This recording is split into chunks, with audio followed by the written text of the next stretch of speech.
Al-Quran surah ke-9 ayat 103. Tahan. Sebaik-baik. Khudh min amwalihim sadaqah. Ambillah dari sebagian harta mereka sedekah untuk satu perbuatan baik. Jadi ingat baik-baik, sedekah itu dalam bahasa Al-Quran itu menunjuk semua perbuatan baik, semua yang baik.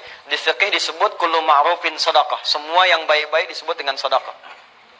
Zakat disebut sedekah, infak sedekah, salat sedekah. Jadi semua yang baik-baik. That's it. Jadi jangan dipersempit pemaknaannya sedekah itu hanya dengan uang dimasukin kotak, tidak. Semua yang baik-baik disebut apa? Ya, nanti saya turunkan. Nah, di sini Allah katakan, lihat sini. Kata Allah, ambil dari sebagian harta itu untuk sedekah, untuk mengerjakan nilai kebaikan.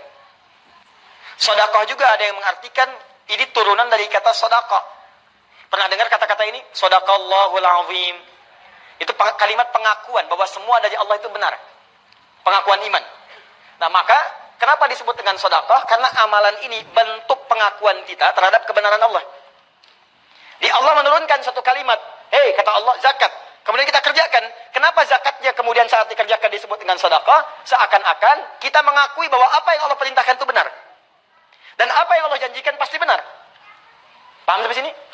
Contoh, saya ulang. Karena saya lihat ada sebagian wajahnya yang wajah minta tolong. Ustaz, tolong jelaskan lagi.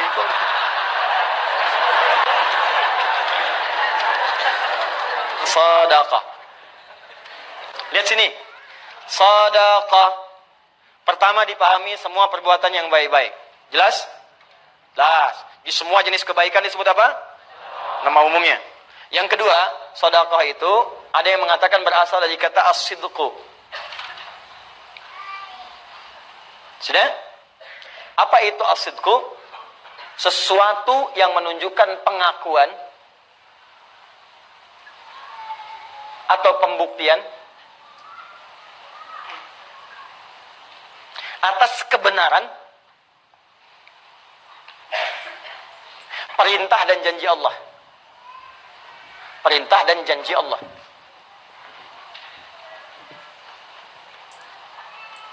Sudah? Pengakuan atau pembuktian atas kebenaran perintah dan janji Allah Subhanahu wa taala.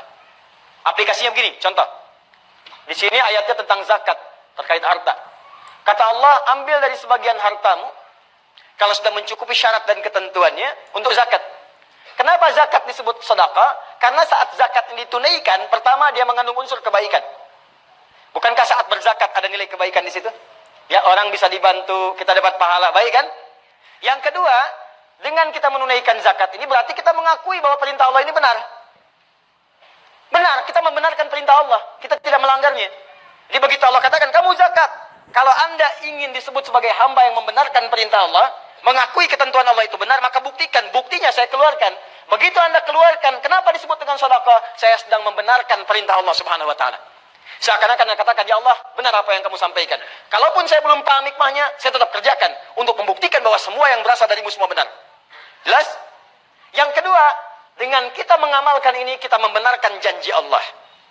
Nah, pertanyaannya, apa yang Allah janjikan lewat amalan-amalan tadi?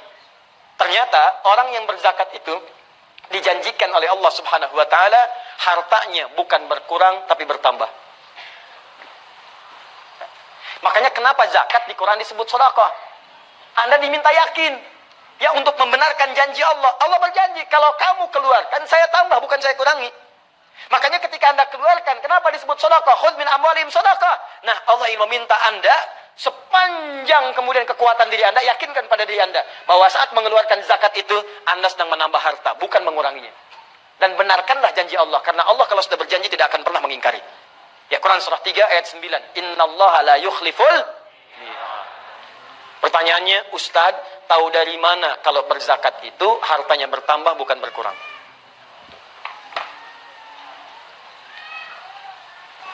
Tulis pakai bahasa Arabnya, az-zakat. Sudah? Ustadz, tahu dari mana kalau saya berzakat itu bisa nambah, bukan berkurang? Pertama, dari namanya, zakat. Zakat itu punya dua arti.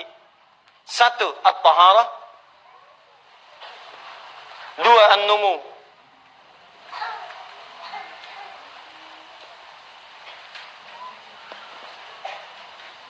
Sudah?